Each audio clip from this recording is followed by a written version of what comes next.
तो हेलो बच्चों, कैसे हो आप लोग। मैं इरफान और आज हम फैमिली आ गए हैं ट्राइंगल पे। जो क्या बोलते हैं कि टेंथ का जो सबसे अच्छा चैप्टर है वो ट्राइंगल है। ट्राइंगल सबसे अच्छा चैप्टर है। इसमें आपको बहुत सारे मतलब आपको दिखेगा थ्योरम सब बहुत सारा देखने को मिलेगा। ये सबसे अच्छा चैप्टर है आपके। अगर देखिएगा टेंथ के अकॉर्डिंग अगर आप देख रहे हो तो इसके बाद अगर आप पढ़िएगा सर्कल है, सर्कल के बाद ट्रिग्नोमेट्री है।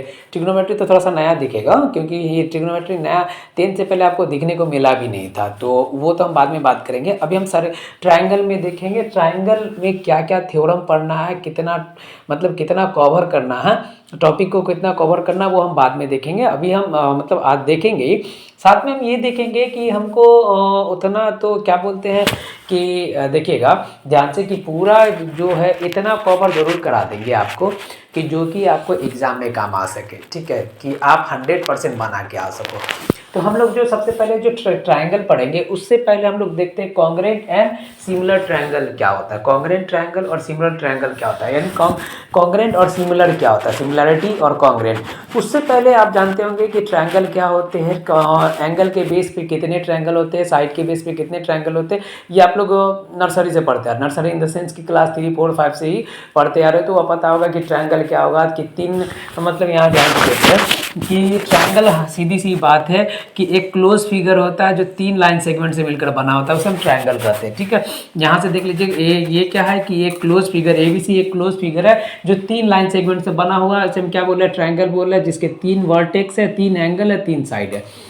अब जो हम लोग मेन बात करेंगे उतना मतलब बेसिक तो बताने की जरूरत है नहीं कि अब ट्रायंगल के एंगल के बेस पे कौन होता है, साइड के बेस पे क्या होता है एंगल, है ना। ये तो आपको पता ही होता है कि साइड के बेस पे 3 पार्ट में डिवाइड, 3 टाइप के ट्रायंगल होते हैं। कौन कौन होता है, आइसोसेलस ट्रायंगल होता है, इक्विलेटरल ट्रायंगल होता है, स्केलिन ट्रायंगल होता है। एंगल के बेस पे एक्यूट एंगल, ऑब्ट्यूज एंगल और राइट एंगल। ये तो आपको शुरू से बचपन से ही पता। हम यहाँ पे पढ़ते हैं कॉन्ग्रेंट और सिमिलर। ध्यान से समझिएगा कॉन्ग्रेंट और सिमिलर होता क्या कि देखिए, कॉन्ग्रेंट कहने का मतलब कि दो फिगर कॉन्ग्रेंट तब कहलाता जब दोनों एक दूसरे को कवर कर ले। ठीक है, एक दूसरे को एग्जैक्टली कवर कर ले। जैसे आप मान के चलिए कि एक मोबाइल है, ये मोबाइल दिख रहा है, इसी तरह का हम एक और मोबाइल ले लेते हैं और ऐसा ही सेम यही कंपनी का मोबाइल अगर हम इतना ही बड़ा है, सेम फोल्ड मतलब सेम होना चाहिए, है ना। जिस कंपनी का ये मोबाइल है, जैसे मान के चल रहे थे कि ओप्पो है और ओप्पो का ही हम एक और या वीवो Y75 है और हम एक और वीवो Y75 लेके इसके ऊपर रखेंगे। ठीक है, सेम है तो दोनों एक दूसरे को ऐसे रखिएगा तो ऊपर वाला इसको ढक लेगा, ऐसे करके पलट के रखिएगा तो ये वाला उसको ढक देगा। मतलब क्या हो रहा है कि दोनों एक दूसरे को एग्जैक्टली कवर कर रहा है, तो वो क्या कहलाएगा, कॉन्ग्रेंट फिगर कहलाता है ना। कॉन्ग्रेंट फिगर हो गया कॉन्ग्रेंट। अब जब हम बात करते हैं कॉन्ग्रेंट और सिमिलर, कहने का मतलब होता है कि वो देखने में एक जैसा लगना चाहिए, साइज मैटर नहीं करेगा यहाँ पे। कहने मतलब ये जितना बड़ा ये है ना, कोई ज़रूरी नहीं कि इतना ही बड़ा वो होना चाहिए, देखने में सिर्फ एक जैसा हो, बस वो दोनों क्या कहलाएगा, एकदम देखने में हूबहू एक जैसा हो, उसे हम सिमिलर कहते हैं। ठीक है, कॉन्ग्रेंट और सिमिलर समझ में आ गया। इसमें हम क्राइटेरिया पढ़ेंगे, वो देखते हैं अभी क्या क्या पढ़ना है। अब हम आते हैं कि कॉन्ग्रेंट ट्रायंगल क्या होता है। ठीक है, इसमें एक और आता है इक्यू एंगुलर ट्रायंगल, वो भी बताएंगे। इससे पहले हम लोग देख लेते हैं कि कॉन्ग्रेंट ट्रायंगल क्या होता है। कि देखिए, कॉन्ग्रेंट ट्रायंगल कहने का मतलब क्या होता है कि ध्यान से समझिएगा, दो ट्रायंगल जो है दो ट्रायंगल यानी दो ट्रायंगल कॉन्ग्रेंट तब कहलाता है जब दोनों एक दूसरे को क्या करेगा, यानी ध्यान से सुनिए, two triangle are said to be congruent if there corresponding side are equal and corresponding angle are equal. corresponding side और corresponding एंगल जब इक्वल होता है तो वो दोनों ट्रायंगल आपस में कॉन्ग्रेंट कहलाएंगे। जैसे हम मान के चलते हैं कि ABC एक ट्रायंगल है और यहाँ से देखिएगा, ये तो आप क्लास 9th में भी पढ़े होंगे कि ABC और PQR। ठीक है, यहाँ से देखिएगा ABC और PQR में अगर हम बात करते हैं, ये जो है AB जो PQ के इक्वल है, AC जो है AB जो PQ के इक्वल है, AC जो PR के इक्वल है, और यहाँ से देखिए तो और ये जो है BC जो है वो QR के इक्वल है। तो यहाँ से देख रहे हैं दोनों का क्रॉसपॉन्डिंग, यानी इसका ये तो इसका भी ये क्रॉसपॉन्डिंग, इसका ये तो इसका ये वाला साइड और इसका बेस तो इसका भी बेस, जो देख रहे हैं तो क्रॉसपॉन्डिंग इसी को कहते हैं। तो अगर किसी भी ट्रायंगल के दो या दो से ज़्यादा ट्रायंगल का क्रॉसपॉन्डिंग साइड और क्रॉसपॉन्डिंग एंगल आपस में इक्वल होता है तो उसे हम क्या कहते हैं, कॉन्ग्रेंट ट्रायंगल कहते हैं। कॉन्ग्रेंट ट्रायंगल दो एंगल, मतलब ध्यान से सुनो, ध्यान से सुनिएगा, दो ट्रायंगल के क्रॉसपॉन्डिंग साइड और क्रॉसपॉन्डिंग एंगल अगर आपस में इक्वल होता है तो उसे हम क्या कहते हैं, क्या बोलेंगे, कॉन्ग्रुएंट ट्रायंगल कहेंगे। कॉन्ग्रुएंट ट्रायंगल के जो हम क्राइटेरिया पढ़ते हैं तो 5 क्राइटेरिया पढ़े होंगे, ठीक है। कौन कौन क्राइटेरिया, ध्यान से देखिएगा, कॉन्ग्रुएंट ट्रायंगल के जब क्राइटेरिया पढ़े होंगे, ठीक है। क्राइटेरिया में सबसे पहले आया होगा SAS, ठीक है। उसके बाद आप देखिएगा ASA, ठीक है। तीसरा देख लेते हैं AAS, चौथा हम देख लेते हैं SSS, और पांचवा देख लेते हैं आप लोग RHS, ठीक है। ये क्राइटेरिया, इसका मतलब होता है कि साइड एंगल साइड, ठीक है। ये ट्रायंगल मतलब क्राइटेरिया है कि किसी दो ट्रायंगल, देखिए ध्यान से समझिएगा, साइड एंगल साइड क्या है कि किसी भी ट्रायंगल के दो साइड और उसके बीच का एक एंगल, दो साइड और उसके बीच का एक एंगल किसी दूसरे ट्रायंगल के दो साइड क्रॉसपॉन्डिंग है ना, किसी दूसरे ट्रायंगल के क्रॉसपॉन्डिंग दो साइड और उसके बीच के एक एंगल के इक्वल होगा तो वो दोनों आपस में कॉन्ग्रुएंट हो जाएंगे, और इस क्राइटेरिया को हम लोग SAS बोले हैं, SAS, SAS, ठीक है। तो इसको हम लोग क्या बोले हैं, SAS, SAS, है ना, ध्यान से समझिएगा। उसके बाद आता है कि ASA, ठीक है। ये क्या हो गया कि angle side angle side angle क्या होता है कि किसी, यहाँ ध्यान से समझिए कि किसी ट्रायंगल के दो एंगल और उसके बीच का एक साइड किसी दूसरे ट्रायंगल के क्रॉसपॉन्डिंग दो एंगल और उसके बीच के एक साइड के इक्वल होगा तो वो दोनों ट्रायंगल आपस में कॉन्ग्रुएंट कहलाते हैं, और इस क्राइटेरिया को आशा बहु कहते हैं, ASA, आशा, है ना। किसी भी समझ में आया क्या, इस क्राइटेरिया को क्या बोल रहे हैं, आशा बोल रहे हैं, ASA, आशा, ठीक है। अब हम यहाँ पे ध्यान से देखते हैं कि AAS क्या होता है, किसी भी ट्रायंगल के दो लगातार एंगल और उसके जस्ट बाद का साइड, किसी दूसरे ट्रायंगल के क्रॉसपॉन्डिंग दो लगातार एंगल उसके जस्ट बाद का साइड अगर आपस में इक्वल हो तो उसे हम क्या करते हैं, आस करते हैं, ASA, आस, सॉरी AAS यानी एंगल, ठीक है, एंगल साइड, ठीक है, एंगल साइड, देख रहे हैं। उसके बाद आता है SSS यानी साइड, ठीक है। ये आप 9th में पढ़े होंगे, इसको पूरा बताने की भी जरूरत नहीं, थोड़ा थोड़ा बता देते हैं इसका जो कि आपको काम आ जाए। यहाँ ध्यान से समझिए, किसी भी ट्रायंगल के तीनों साइड किसी दूसरे ट्रायंगल के क्रॉसपॉन्डिंग तीनों साइड के इक्वल हो तो उसे हम SSS कहते हैं, यानी साइड कहते हैं। अब ध्यान से समझिए, ये अप्लाई होता है राइट एंगल ट्रायंगल में, किसी ट्रायंगल यानी किसी ट्रायंगल के राइट एंगल हाइपोटेनस और साइड किसी दूसरे ट्रायंगल के क्रॉसपॉन्डिंग राइट एंगल हाइपोटेनस और साइड के इक्वल होगा तो इस क्राइटेरिया को हम लोग कहते हैं RHS, right hypotenuse side, right angle, ठीक है, हाइपोटेनस साइड, ठीक है। अब जरा ध्यान से देखिए, तो इसको याद करने का तरीका, इसको हम कैसे याद करेंगे, ठीक है। इसको हम याद कैसे करेंगे कि ये ट्रायंगल सब कैसे, मतलब इस 5 क्राइटेरिया को याद कैसे करेंगे, ध्यान से सुनिएगा। इसको अगर आप चाहिएगा तो इसको ऐसा लिख दीजिए, देखिए ध्यान से देखिएगा, इसको अगर आप चाहते हो तो इसको आप ऐसा लिख दीजिए, देखिएगा। इसको अगर याद करने के लिए अगर आप चाहिएगा तो इसको आप ऐसा लिख दो, ASA लिख दिए। उसके बाद क्या है कि हम क्या करते हैं, AAS, ठीक है। वही क्राइटेरिया को हम याद करने का तरीका बता देते हैं, ठीक है। उसके बाद क्या हुआ कि SAS, उसके बाद हो गया RHS, उसके बाद क्या होगा कि क्या बोला RHS, उसके बाद SSS, ठीक है। और जब हम सिमिलैरिटी पढ़ाएंगे उसके बाद इसको थोड़ा सा ध्यान से देखिएगा, ध्यान से देखिए। अब जरा सा देखिए, तो ये क्या है, ये आशा है ना, आशा किसी नाम से नाम लग रहा है, आशा का नाम का कोई होगा लड़की, और जब आशा है तो उसकी क्या हो जाएगा, आशा है तो कुछ ना कुछ उसकी आस होगा कि हाँ मेरा जो है वो लेके आएगा कुछ ना कुछ खाने होने का। और जब वो जो आशा है उसकी सास भी होगा, स्वाभाविक सी बात है ना।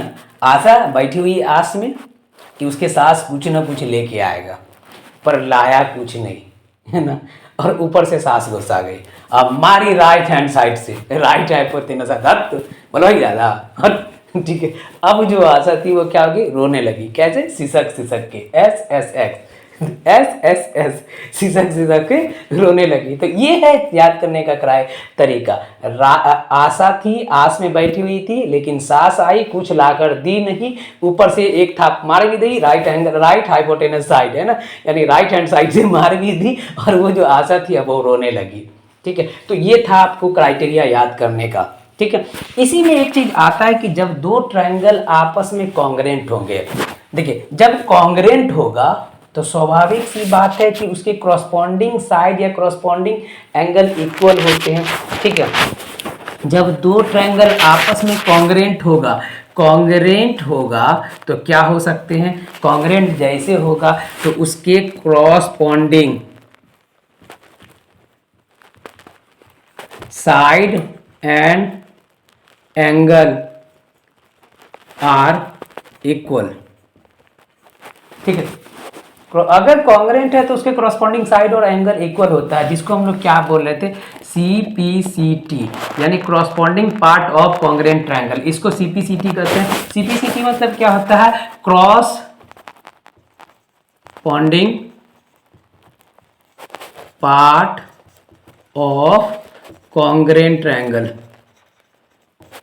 ठीक है, corresponding part of congruent triangle, CPCT कहते हैं इसको। चलिए एक चीज और इसमें समझिएगा, ध्यान से समझिए कि अगर दो ट्रायंगल आपस में कॉन्ग्रेंट है तो उसके एरिया भी इक्वल होते हैं। If the two triangle are congruent there corresponding area are equal. ठीक है, अगर दो ट्रायंगल कॉन्ग्रेंट है, दो ट्रायंगल, यहां से देखिए दो ट्रायंगल, ठीक है, कॉन्ग्रेंट है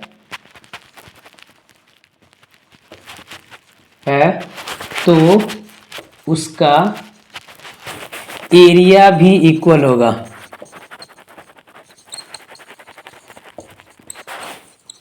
ये समझे, अगर दो ट्रायंगल कॉन्ग्रेंट है तो उसके एरिया भी क्या हो जाएंगे, आपस में इक्वल हो गए, पहली बात। लेकिन अगर दो ट्रायंगल का एरिया आपस में इक्वल है, ठीक है, अब ध्यान से समझिएगा इसको, अभी हम आगे, अभी इसको रोक देते हैं, ध्यान से समझिए, जब अभी क्योंकि ध्यान से समझिए, तो अभी हम क्या बोल रहे हैं कि एक चीज समझिएगा, ध्यान से सुनो, कि अगर किसी दो ट्रायंगल की बात करें, कॉन्ग्रेंट की अगर हम बात करें, तो अगर दो कॉन्ग्रेंट फिगर है, अगर दो कॉन्ग्रेंट फिगर है तो उसके एरिया भी आपस में इक्वल होंगे।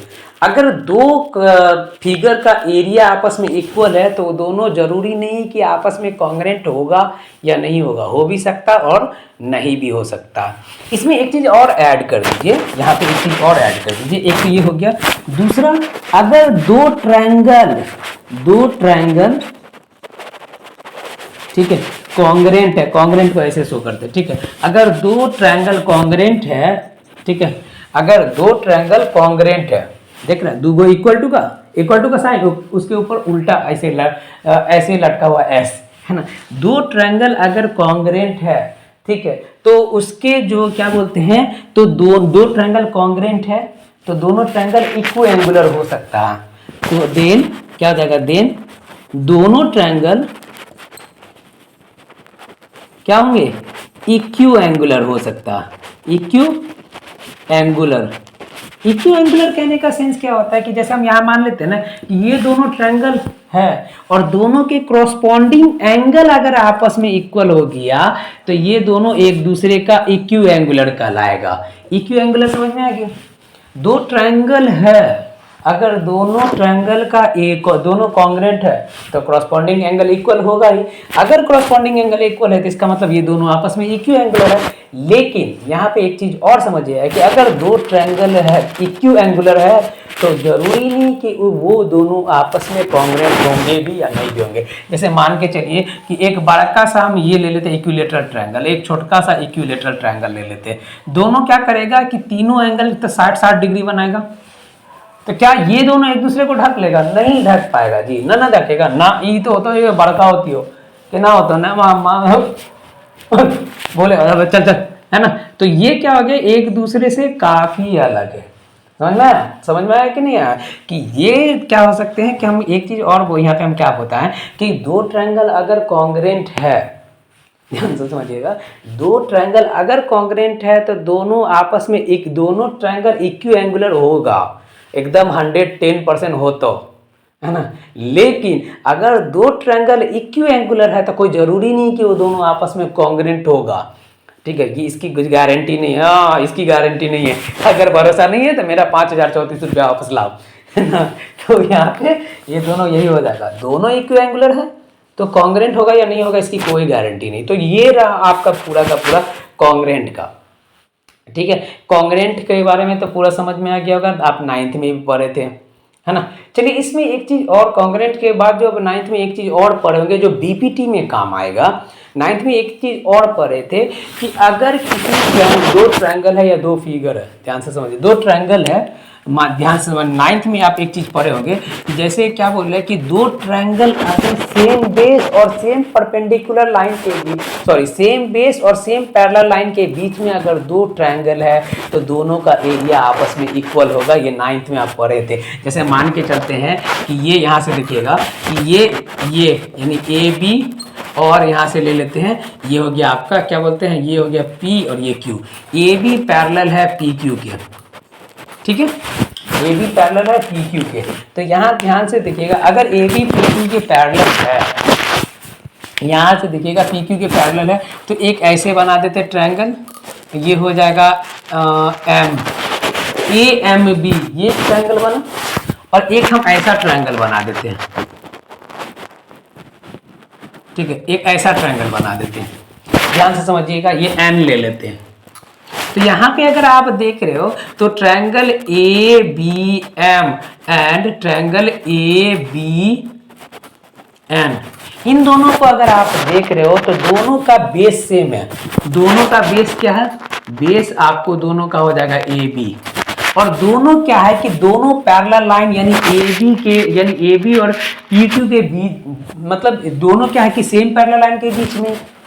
तो 9th में थ्योरम क्या पढ़े थे कि अगर दो ट्रायंगल है, दो या दो से ज़्यादा ट्रायंगल है, अगर वो बेस सेम होगा और सेम पैरेलल लाइन के बीच में होगा तो दोनों का एरिया इक्वल होगा, चाहे वो 2 हो, 3 हो, 4 हो, 5 हो, जितना ट्रायंगल बनाना बना लीजिए। लेकिन अगर सबका बेस इक्वल है और सब का सब सेम पैरेलल लाइन के बीच में होगा, सेम पैरेलल लाइन पे होगा, तो सबका एरिया आपस में इक्वल होगा। चाइना वाला हो जाएगा जो देखने में सब एक जैसा, है ना, सब एक से एक जैसा, एक टाइप का सब हो जाएगा, है ना। मतलब बेस सेम पैरेलल लाइन तो एरिया इक्वल हो जाएगा, ठीक है। हम क्या बोले हैं कि बेस सेम, यहाँ से एक चीज लिख लीजिए, बेस सेम, बेस क्या कर दिए same and same parallel line के बीच में हो, बेस सेम हो गया, और क्या हो जाएगा, और सेम पैरेलल लाइन के बीच हो, पैरेलल लाइन पढ़ो तो सबका एरिया इक्वल होगा।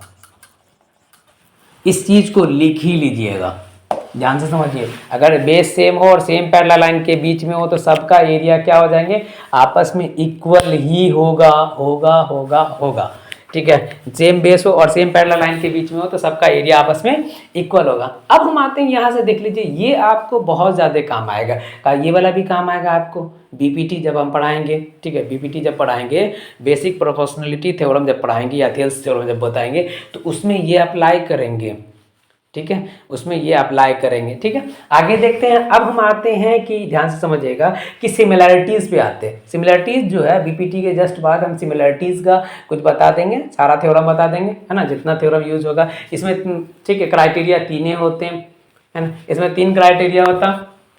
ध्यान से अब आगे देखते, पहले इसको इरेज करते हैं। अभी हम क्या बोले थे, ये तो पूरा का पूरा देख लिए, कॉन्ग्रुएंट ट्रायंगल क्या होता है वो सारा का सारा क्राइटेरिया भी बता दिए थे समझा के, एकदम फनी अंदाज में। अब हम आते हैं सिमिलरिटी, मतलब सिमिलरिटी क्या होता है कि नाम से स्पष्ट है, सिमिलर होना चाहिए, देखने में एक जैसा हो, है ना, देखने में क्या हो, एक जैसा हो, ठीक है, देखने में एक जैसा हो, है ना, एक बराबर ना हो, एक जैसा दिखना चाहिए, उसे हम क्या कहते हैं, सिमिलर करते हैं, ठीक है। जैसे आप मान के चलिए कि सभी का सभी जितना भी क्या बोलते हैं उसको, इक्विलेटरल ट्रायंगल है, जितना भी इक्विलेटरल ट्रायंगल है सब के सब आपस में सिमिलर होगा, क्योंकि सब देखने में एक ही जैसा लगता है, ठीक है। हो सकता है उसका किसी का बड़ा साइज होगा, किसी छोटा हो जाएगा, यानी कोई बड़ा ट्रायंगल दिखेगा, कोई छोटा दिखेगा, इक्विलेटरल ट्रायंगल, लेकिन दोनों सब का सब एक ही जैसा दिखने को मिलता है। अब ध्यान से समझते हैं सिमिलैरिटीज होता है क्या, सिमिलर होता है क्या। दो फिगर ट्रायंगल में अगर बात करेंगे तो दो ट्रायंगल आपस में सिमिलर तब होगा जब दो चीज को फॉलो करेगा। पहला कि दोनों का दोनों क्या हो जाएंगे, सभी एंगल आपस में क्या होंगे, क्रॉसपॉन्डिंग एंगल आपस में इक्वल हो जाएगा, है ना। क्रॉस पॉन्डिंग एंगल आपस में क्या हो जाएंगे, एंगल इक्वल हो जाएगा। ठीक है, जैसे इसका ये इसके इक्वल, ये इसके इक्वल, है ना, ये वाला दिख रहा है इस वाले के इक्वल। तो अगर ये ऐसा दिख रहा है तो दोनों आपस में क्या हो जाएंगे, कॉन्ग्रेंट हो जाएंगे। दूसरा क्या हो जाएगा, दूसरा होना चाहिए कि क्रॉसपॉन्डिंग साइड, जो क्रॉसपॉन्डिंग साइड क्या होगा, प्रोपोर्शनल होगा। प्रोपोर्शनल कहने का सेंस क्या होता है, ध्यान से समझिएगा कि जैसे देख रहा है कि यहाँ पे अगर हम बात करेंगे कि A B by P Q equal to हो जाएगा A C by P R equal to हो जाएगा, ठीक है, A C by P R equal to B C by Q R. यानी क्या कर रहे हैं हम कि प्रोपोर्शनल क्यू आर पे क्यू सी लिखा गया, क्यू आर कहने का अंदर प्रोपोर्शनल कहने का मतलब क्या होता है कि क्रॉसपॉन्डिंग साइड का रेशियो, क्रॉसपॉन्डिंग साइड का रेशियो आपस में क्या हो जाएगा, इक्वल होगा, उसे हम प्रोपोर्शनल कहते हैं। क्रॉसपॉन्डिंग साइड का रेशियो आपस में इक्वल हो गया, उसे हम क्या कहते हैं, प्रोपोर्शनल कहते हैं। ये सब आपस में प्रोपोर्शनल हो गया, क्यों, क्योंकि ये दोनों आपस में क्या हो गए, ध्यान से देखिएगा कि क्रॉसपॉन्डिंग साइड आपस में क्या हो जा रहा है, प्रोपोर्शनल है, क्रॉसपॉन्डिंग एंगल आपस में इक्वल है, तो ये दोनों क्या कहलाएंगे, कॉन्ग्रेंट कहलाए, सॉरी सिमिलर कहलाए। एक चीज अभी इसमें समझिएगा, जैसे हम यहाँ पे बोले थे ना कि सिमिलैरिटीज को अगर हम दिखाएंगे तो कैसे देखेंगे। जैसे ये देखिएगा A B C, triangle A B C similar है, ठीक है, किसके, triangle A B C similar है पी क्यू आर के, ठीक है, triangle A B C similar है किसके, पी क्यू आर के। तो इस ये वाला साइन जो है वो सिमिलैरिटीज का साइन है। ये वाला साइन जो है कहाँ गया जी, ये वाला साइन जो है, ठीक है, ये आपको किसका साइन हो गया, कॉन्ग्रेंट का साइन हो गया। ये किसका साइन हो गया, सिमिलर का साइन हो गया, ये कॉन्ग्रेंट का साइन हो गया। तो सिमिलर ट्रायंगल आपस में क्या हो रहे हैं, अब एक चीज जैसे हम यहाँ पे बोले थे ना कि सिमिलर ट्रायंगल, यहाँ पे कॉन्ग्रेंट ट्रायंगल क्या होता है कि आपस में इक्यू एंगुलर होते हैं। कॉन्ग्रेंट ट्रायंगल आपस में इक्यू एंगुलर होता है ये हम बताएं, लेकिन सारे के सारे इक्यू एंगुलर ट्रायंगल जो है वो आपस में कॉन्ग्रेंट नहीं होते हैं, ये भी बताएं। लेकिन यहाँ पे वही चीज़ अप्लाई हो जाएगा कि अगर दो ट्रायंगल आपस में सिमिलर है तो दोनों आपस में, दोनों का क्रॉसपॉन्डिंग एंगल आपस में इक्वल होगा। दूसरा चीज़ ये भी मान के चलेगा, ये होता है ये कि अगर दो ट्रायंगल इक्यू एंगुलर है तो दोनों आपस में सिमिलर भी होगा, क्योंकि जब हम यहाँ पे पढ़ेंगे तो इसमें तीन चीज़ पढ़ते हैं, ठीक है। यहाँ पे जो क्राइटेरिया पढ़ेंगे वो तीन क्राइटेरिया पढ़ेंगे, जो ए होता है, ठीक है, ए, ठीक है, इसको आप ए बोलिए या दूठो ए बोलिए, दोनों एक के बात है, क्योंकि किसी भी ट्रायंगल के दो एंगल अगर किसी दूसरे ट्रायंगल के क्रॉसपॉन्डिंग दो एंगल के इक्वल हो रहा था, तीसरा अपने आप इक्वल हो जाएगा, क्योंकि तीनों एंगल का सम 180 डिग्री होता है, दो आपस में इक्वल है तो तीसरा अपने आप इक्वल हो जाएगा, ठीक है। दूसरा हम पढ़ते हैं क्या है कि एस, और तीसरा हम पढ़ेंगे, ध्यान से देखिएगा कि दूसरा अगर हम देख रहे हैं ये एस देख रहे हैं। अब यहाँ पे एक चीज ध्यान से देखते चलिए, ध्यान से, एक तीसरा आ जाता है एस, यानी ये हो जाएगा एंगल। किसी भी ट्रायंगल के, किसी दो या दो से ज़्यादा ट्रायंगल आपस में कॉन्ग्रेंट सिमिलर तब कहलाएगा जब सब के सब मतलब सभी के क्रॉसपॉन्डिंग एंगल आपस में इक्वल होगा, तो वो सारे ट्रायंगल आपस में सिमिलर कहलाएंगे। यानी तीनों क्रॉसपॉन्डिंग एंगल अगर किसी भी दूसरे ट्रायंगल के एंगल के इक्वल हो रहा है तो सब के सब आपस में क्या कहलाएंगे, सिमिलर कहलाएगा। दो साइड अगर प्रोपोर्शनल है और उसके बीच का एक एंगल आपस में इक्वल हो जा रहा है, तभी दोनों ट्रायंगल आपस में क्या कहलाएंगे, सिमिलर कहलाएंगे। यहां से देख रहे हैं दो साइड, यानी साइड एंगल साइड, ठीक है। तीसरा क्या था कि किसी भी ट्रायंगल के तीनों साइड क्या होना चाहिए, किसी दूसरे ट्रायंगल के क्रॉसपॉन्डिंग तीनों साइड के प्रोपोर्शनल होगा, तब भी वो दोनों आपस में क्या कहलाएंगे, सिमिलर कहलाएगा, सब के सब सिमिलर कहला जाएंगे, ठीक है। अब हम लोग आते हैं, ध्यान से समझिएगा एक चीज और यहाँ पे देखिएगा, यहाँ पे हम सारे के सारे चीज़ बता दिए, दोनों ट्रायंगल सिमिलैरिटीज़ में, और क्या होता है कॉन्ग्रुएंट, ये सारा देख लिए। अब हम लोग आ जाएंगे बेसिक प्रोपोर्शनलिटी थ्योरम यानी बीपीटी को अब हम लोग देखते हैं। फिर कल से हम लोग और भी आगे चलेंगे। यहाँ तक पूरा अगर समझ में आ गया तो इसको उतार लीजिएगा। अब हम आगे देखेंगे, ठीक है। ये